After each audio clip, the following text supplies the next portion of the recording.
Hi guys, welcome to Late Night Sessions with Bean. I'm joined today by my phenomenal women for this month. First of all, happy Women's Month.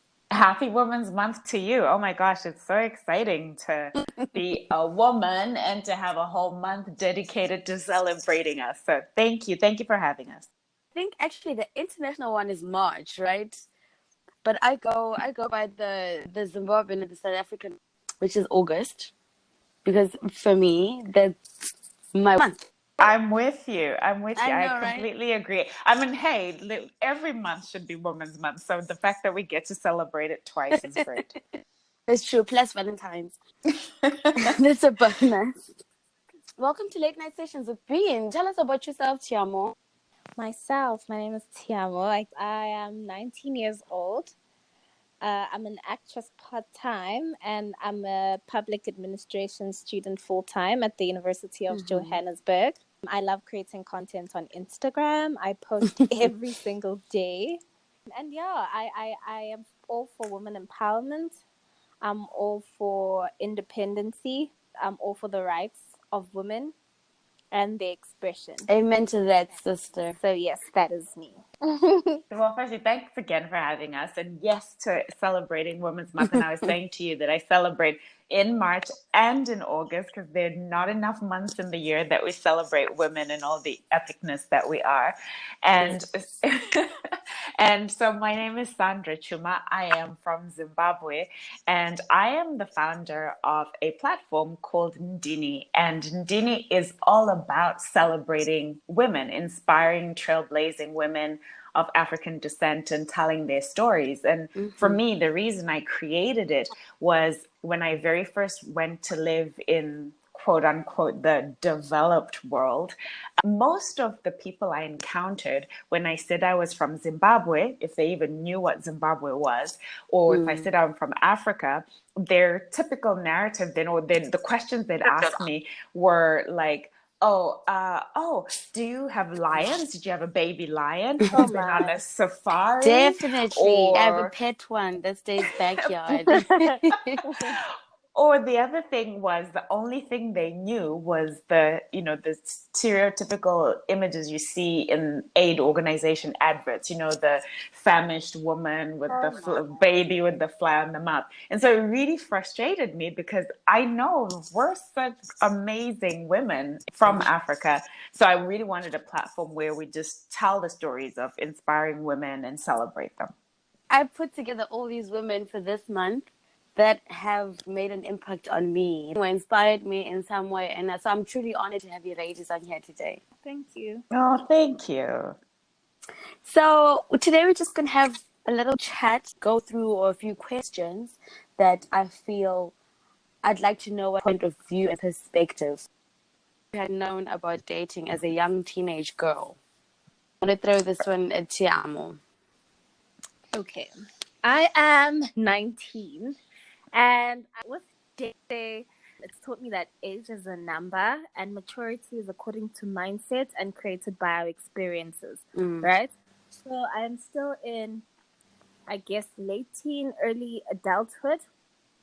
And I wish someone had told me to put myself first before anything, to put my mental health first, to put my happiness first, to put myself first in general, because too often as women we shrink ourselves to be the submissive girlfriend in order to let the man take over, the man lead, the man control, where sometimes letting the man lead and letting the man control kind of suppresses our power.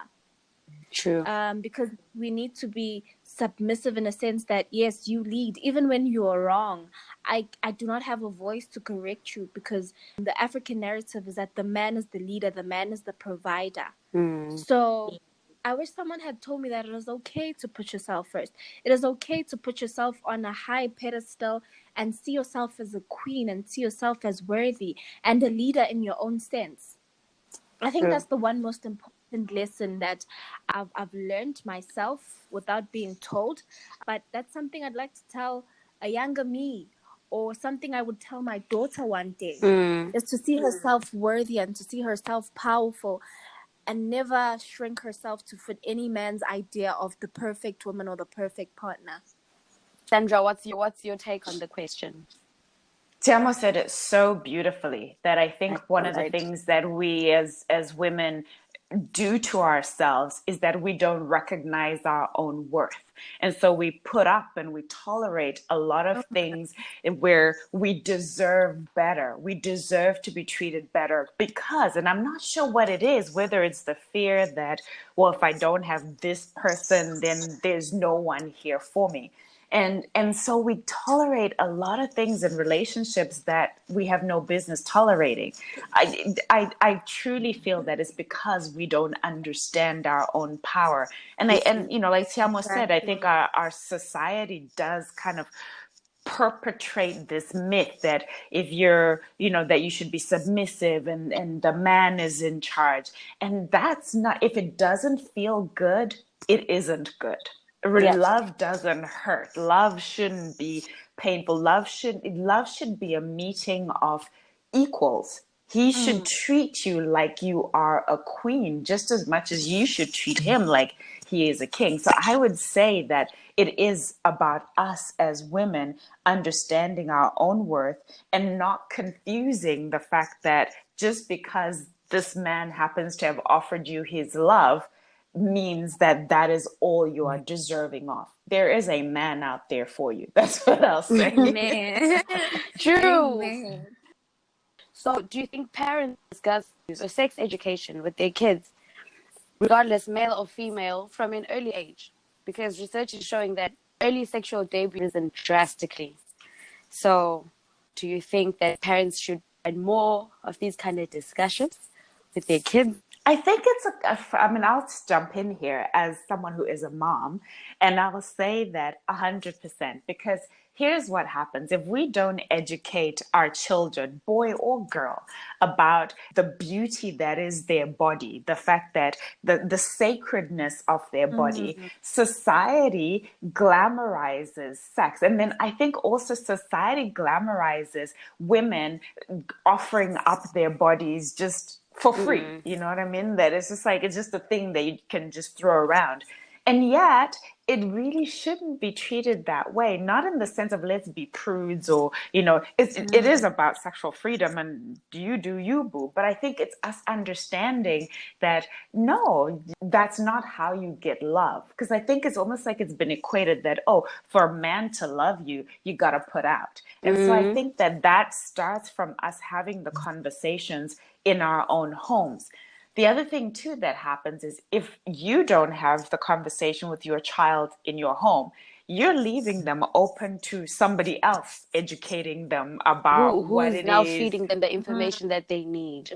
Exactly, who may not have their best interests at heart. And so I feel like you were saying at the beginning, especially as Africans, and you know, it's taboo to discuss Yes. sex with your parents, and we have to get over that, especially. And if you look at what's happening with HIV/AIDS, and part of that is because we're not having the conversations with our kids, and we're just letting them figure it out and letting them figure it out in the playground.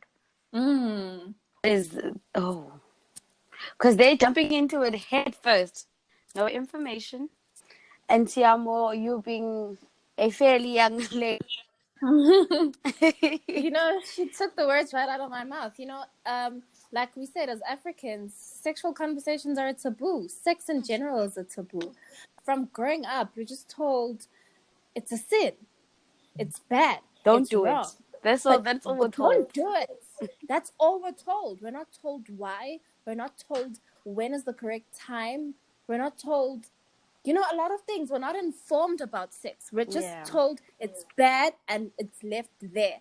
Leaving our children or children in general to go explore and experience on their own, like you said, on the playground. And people on the playground are people that really don't have their best interest at heart. No. So, like you said, then they take advantage of the situation. They take advantage of their ignorance, if I can put it that way. And that's why we find things like, you know, teenage pregnancy, because she did not know that things like condoms existed. Because if her mother had told her that, yes, you can do it, but do it correctly, do it with protection, you know, do it when you're mentally ready to do so, when Yes. because like we said, it's all about sexual freedom, but use that freedom the correct way. Use that freedom with protection, with caution, with consideration. True. So yes, we need to change the narrative of having it as a bad thing, as a stigma, as a taboo, and sit down and have those conversations with our kids to avoid that, to avoid you know, HIV and AIDS, to avoid early teenage pregnancies. Yeah, I think yes, we definitely need to have these conversations with kids. I mean, from personal experience, I'm Mm. older now, and I mean, oh, I should have just waited just a little bit more. That's true. I should have, and now there's nothing you can do about the past, unfortunately. But for my children, I now know that I need to say, and to be open to say, I've made these mistakes. Yeah. You don't have to do them as well, Because because if now your kids are parents well are often informed, saying, exactly. then even if their friends say, no, come on, you're being boring, this is the way, they can be like, no, my mom told me that A, B, C, D, E, X, U, I, Z. Or And my my mom dad is told my me this. best friend. Yes. Exactly. Or my parents are my best friends. I feel like it's such an important thing to have your parents as your best friends, because then your best friends from the streets cannot influence you. If I come home and I say, Mommy, I think, oh, I wish my kids could have that relationship with me, to come home and say, Mom, this is what happened.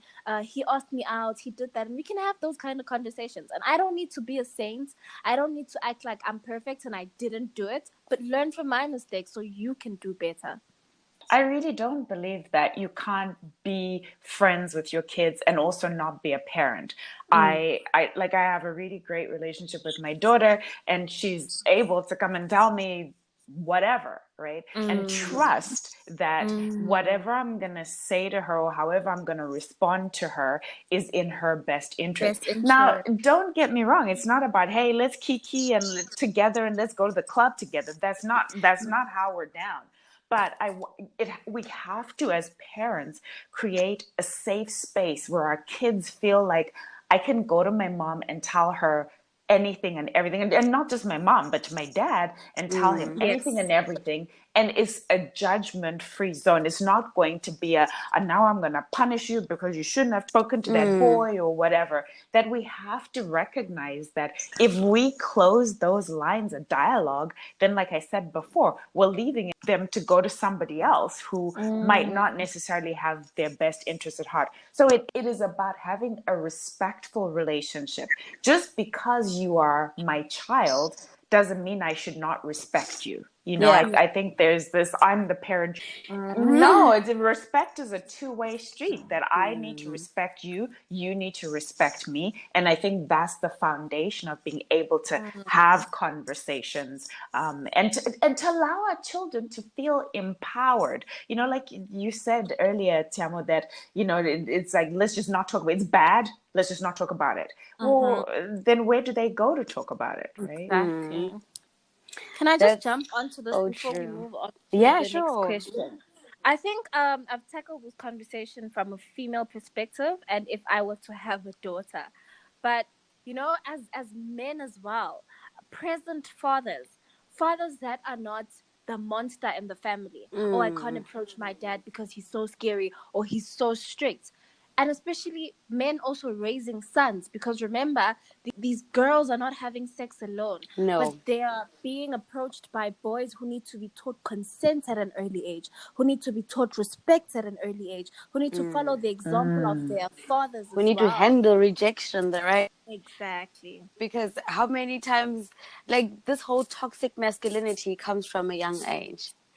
If you're taught to respect a woman, if you're taught to behave in a certain way and to respect the decisions of a woman, we wouldn't have most of the problems that we're having today.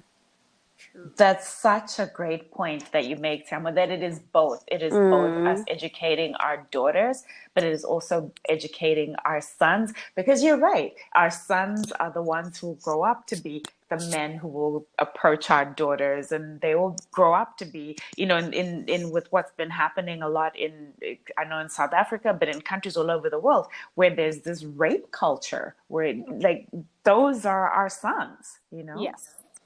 Very true. While we're still on the topic of parenting, and do you feel like parents being extra strict on their daughters when it comes to certain areas of teenagehood, the boys, and just growing up as a woman, as a young lady, is it, or was it still a cause of concern? Do you think there could be a change of some sort? I know I just mentioned the girls only, but I feel like I should just add on the boys. Yes, definitely. Okay, I'd like to start with the girls, right? Or even I'll add both. I'll make it unisex. A strict parent, like we said before, says no, says we don't talk about it, and leaves you to go and experience in the playground. Experience where there is no information, or there is information, but that could be misleading and that could not be in your favor. For example, a parent that says you cannot go out, you cannot go and see friends, you cannot date, as soon as the child finds an opportunity to do so outside, they are definitely going to do it in the wrong way. They are Definitely. definitely going to do it also with the, can I say, adrenaline, that I want to get it done and I don't want to be caught. They don't have time to think things through. They don't have time to think about the consequences. They don't have time to think about their action and if they're doing it correctly. So I feel that that is a matter of concern. If we can Yeah. allow our children to explore, but like I said, with caution and protection, and to learn, to say, there's the fire. I say, if you touch it, the fire burns. But you need to experience it yourself to know not to play with fire ever again. Mm. Instead of me just saying it, because it'll always be at the back of your mind to say, I want to go see if indeed the fire burns, if you get what Yes. I'm saying.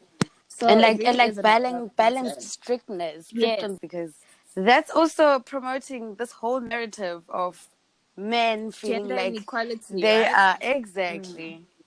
Because in the household, my partner and I had this conversation the other day, and he said, growing up, his mother never put gender roles in the house, or to say the woman washes and the boy does the garden.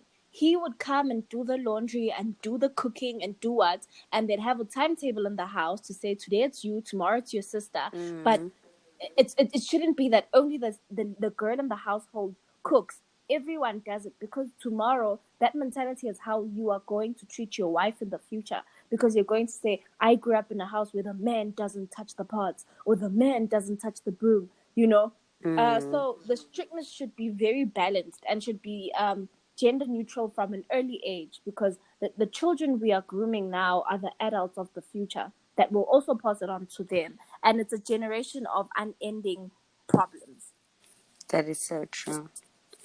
So, Sandra, what's our biggest problem in the modern society when it comes to gender-based violence? What do you feel is our biggest problem currently?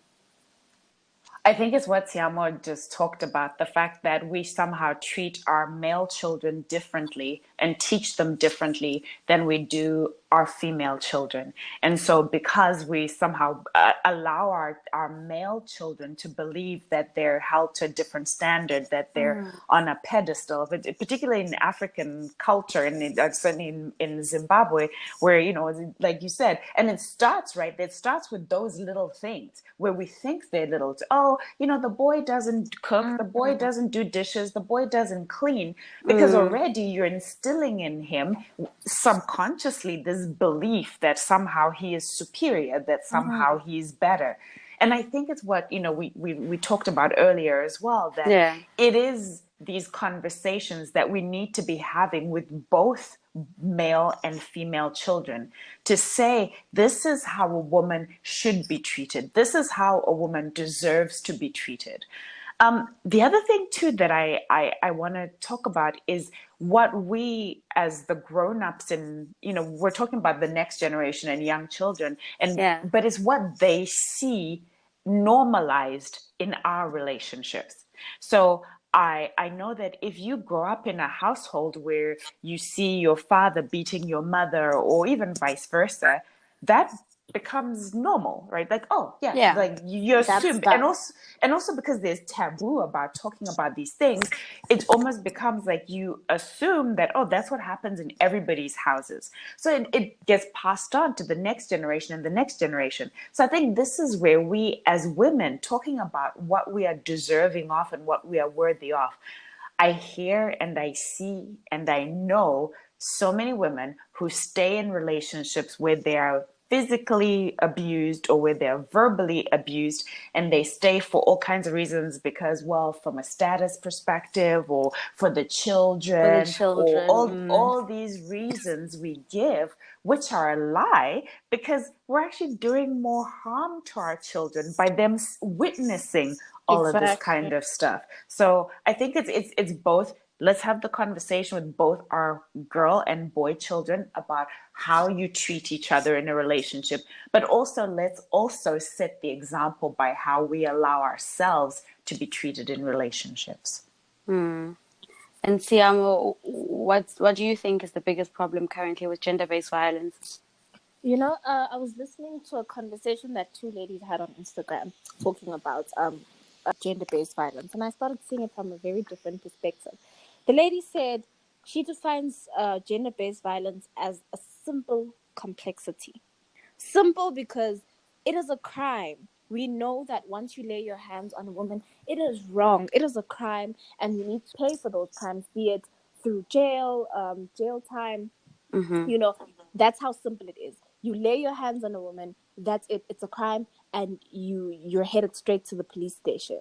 But it is a complexity because we try and have stories about it or try to figure out the causes, and we go about in circles and we say it's from raising the boy, or it's an absent father, or it's a mother that gave gender roles in the household, or it's Mm-hmm. from seeing your parents as an example. It's now become a very complex thing, but it should be dealt in a very simple way so that people next time learn. Another unfortunate thing is our protection law. The law in South Africa, in our country specifically, where gender-based violence is crazy and is Yeah. out of hand, it is because the man knows that he can go and bribe another policeman to get out of jail, and he can do it again and Yeah. again and Yeah. again. So our law system is not protecting us as women. It's not protecting anyone. And another thing is that gender-based violence did exist or has existed because we said it is a generational problem that needs to be addressed from the onset. But it was there with our grandmothers, it was there with their mothers. Just that back in those days, there was no social media where I could post and hashtag and a trend. They suffered in silence. They suffered in silence and thought, I need to do it for the kids, like you said. I need to do it for the status. I need to stay in an abusive relationship because of that. And unfortunately, they didn't have social media. They couldn't cry on social media. They couldn't organize marches and protests on social media. So we're evolving, and it's become louder now because of that platform. But it has to end. She said it's a Yeah. complexity because now we try to figure out where it starts, how to get rid of that, and it just needs to be dealt with through the law, of which is not done. True. And then then like from the olden times, that's when that whole culture developed of, just you stay strong, part Yeah. of this is part of Oh a my. relationship. It's a lot. It's a lot. One last question. Did your family expect you to marry someone of a particular race or ethnicity, social class, religion, tribe? I don't know, you name it. Is there some segregation of some sort? And why? Maybe I'll throw this on at Sandra's because Sandra probably has experience with Like it. probably, yes, I am married, and I am married to somebody who is of a different background than I am. He's from Zimbabwe, but he's Ndebele. I am Shona. And that was one of the things that I'm so grateful to my family, and this is all my family, Yeah, is that they never ever set any expectation about this is who you should marry. And so, no, I never had any of that pressure or thought. But having said that, I do know people who, friends who have had challenges, where it's like, like in Zimbabwe, the main two tribes are the Shona and the Ndebele.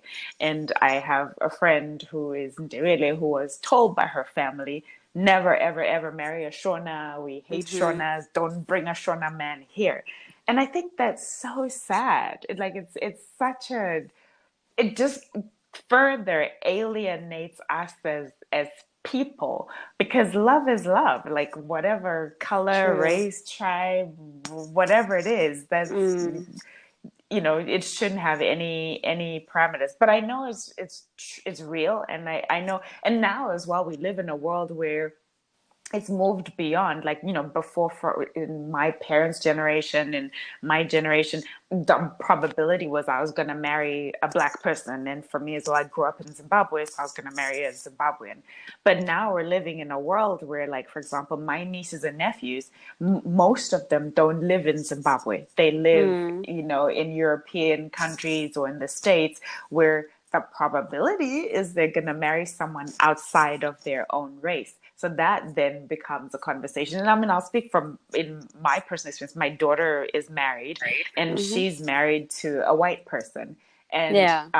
In our family, like, it was never an issue, in the sense that, hey, marry who you love. I think where the concern came was, how does the world treat you as an interracial relationship, and also what are the unique challenges that you're going to face as an interracial couple. But yeah, long story short, no, I'm all for marry who you love. You do you. Love who you want to love, Yeah, regardless. regardless. Be happy. That's all I'm concerned about. Are you Exactly. That's the happy? main goal. And Tshiamo.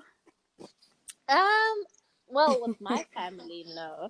I've had that conversation before, because I was planning on getting married with someone who, well, the age gap was crazy, but not in regards to race, not in regards to like ethnicity.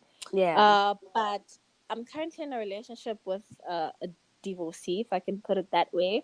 A marriage that failed because of different cultural beliefs. I mean, they're both black, but a difference in religion. Yeah. And now I think the lesson that I take, I can consider him family, and the lesson that I take from that is that when you do marry someone, marry someone whose religion is common or beliefs are common, where you have a common belief system, because that tends to break families as time goes by. And Yeah. it determines how you raise your kids, because now you can't raise kids in a conflicted home where I believe in ancestors and you believe in Christianity and you say there's a no-go. Then going forward, it becomes very problematic. Yeah, So I because then think the the lesson kids, I take now, where do the kids now fall? exactly. So I think I've just been told to marry someone with a common belief system, not even religion, any kind of belief. If we disagree, we all get to a level of compromise and meeting each other halfway. But if there are certain things where I stand my ground on, I say, no, this is who I am and I cannot change it, whether I believe in polygamy or I believe in ancestors or, all kinds of crazy things. There needs to be something that we can both accept in the long run, something we can both make work. Yeah. So yeah, I think that's the one thing that I've just been warned, if I can put it in that way, but not in regards to anything else. Okay. From the tip of your tongue, I'm going to ask you to give me a phrase that you have for this Women's Month. What's your inspirational phrase? What's our motto for this month? Oh, I'm gonna borrow from Miss Winfrey. From Oprah Winfrey. I love what she said, and I read it in the context of racism, but I think it applies for us as well. I mean, she said, the best deterrent to racism, the best deterrent to sexism is excellence. And I think that for us, wherever you are, whatever you're doing, is just showing up as your best. I also think, so I like that one. I'm going to cheat and I'm going to have two. The other That thing is that perfectly fine. The other thing that I think is we need to give ourselves as women so much grace and so much compassion because I feel like we're so hard on ourselves. There's Yes. so much expectation of us as wives, as mothers, as girlfriends, as just as women in the world. And I think we end up just beating ourselves up over, I should do this and I must do this and I Be work like that. harder and work far, like Mm. more, more, more, and we don't ever give ourselves A break. grace Yeah. or compassion and just be kind to ourselves. So I would say in this Women's Month is kindness. Be kind to yourself. Mm. That's so powerful and so important. When this conversation started, I had said I had been on a 2 weeks break to deal with my mental health, and I put aside everything. I put aside work. I put aside emails. And this morning I Mm. said, "Oh snap! I think I have a meeting this morning, and let me just." And it's a Monday, and I can start afresh. But I've been so kind to myself, because it was more, more, more. Do more. Be productive. Have your hands everywhere. Deal with Yeah. this and that. And like I said, I work and I'm a student. So it was so much pressure. And I said, you know what? Relax and go back to the drawing board. If it means putting yourself first and everyone else last, block your emails, block work, and give yourself a break. So we do, as women, need to put ourselves first, because you cannot pour from an empty cup. True. You cannot pour from an empty cup, True. because as That is women, so true. yes, reality is we need to pour. We need to pour into other women to uplift them. We need to pour into our friendships, into our families, into our relationships. Reality is we do need to pour. But in order to fill ourselves up, we do need that kindness. We do need that break. We do need that self-love as well. A line or a quote. From this conversation, I think the most important thing as women is own your throne and know your power. Because if you know your power, no one can tell you otherwise. No one can Mm. treat you any less than you deserve, because you know what you deserve. If you set a standard for yourself, you will not accept anything below that. And I think that's what's important, because if you do not stand for something, you fall for everything. And that's what women are falling for now, falling for what someone says of them, falling for how someone defines them. But if I define myself, Mm. and if I know my power, I am capable of anything, and I will never settle for anything less than that. Wow. Powerful statements. I'm Oh, this collecting these. conversation was so powerful. I feel so inspired and so motivated, to go out into the world and to tell women, hey, do better. Hey, love yourself more. Treat yourself better. Be kind to yourself. Fix your crown. Fix your Yes. crown. Ah, ladies, thank you so much for today. So where can we find you? Websites, YouTube. Where can we find you, ladies? Sandra. So you can find me on Instagram. I'm Sandra.Chuma. You can also find my website is sandrachuma.com. And Ndini, which I talked about at the beginning, which is my platform that celebrates all things amazing, inspiring women of African descent, is Ndini Media on Instagram. So that's NDINI Media. And our website is ndini.com. Awesome stuff. And Tshiamo? I can't wait to go on Instagram and type Baby Radio. Yeah, I am it's just on. amazing. I can only recommend. Right. Thank you.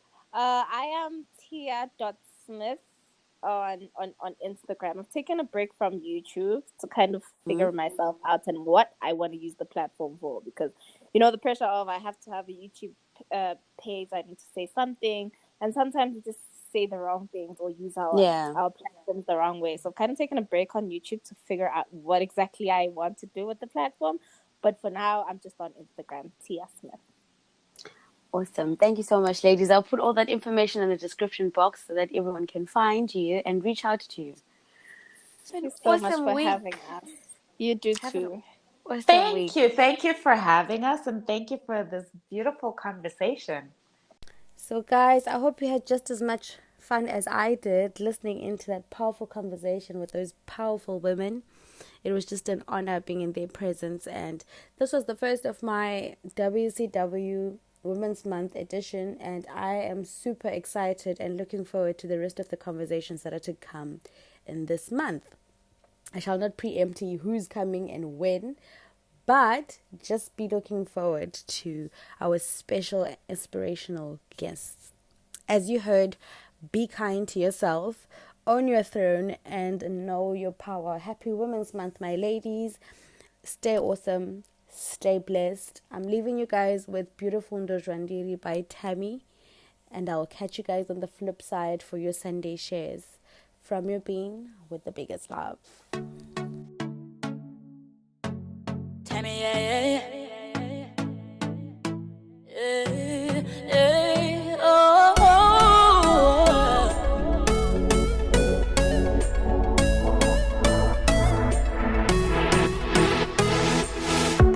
Taifa manema sango, tichizonga era.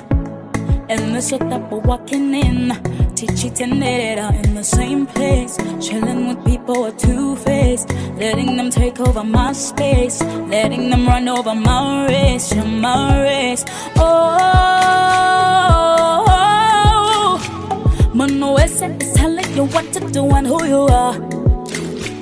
So you tell them straight on, Mama raised me right now. Otherwise, none. Do Jandiri.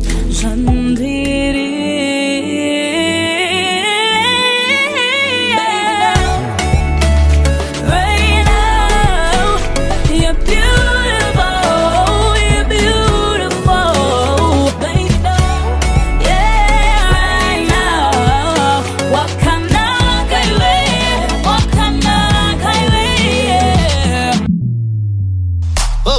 Okay. Waka benga waka daru. Trust me, nobody can take your place. Your rank is straight from God that's created to blow. And the panas are not good. They know that power you have for you. They try to break you so that you just lose. Devils are liars, just dash on them skirt. You know that you can't be anything. You can live your dreams and fantasy. No, how shit is easy, but you shouldn't give it until you have everything. I am a living testimony. I used to think I'm disappointed. Nobody can love you if you don't love yourself. So tell them those yeah. Right about now.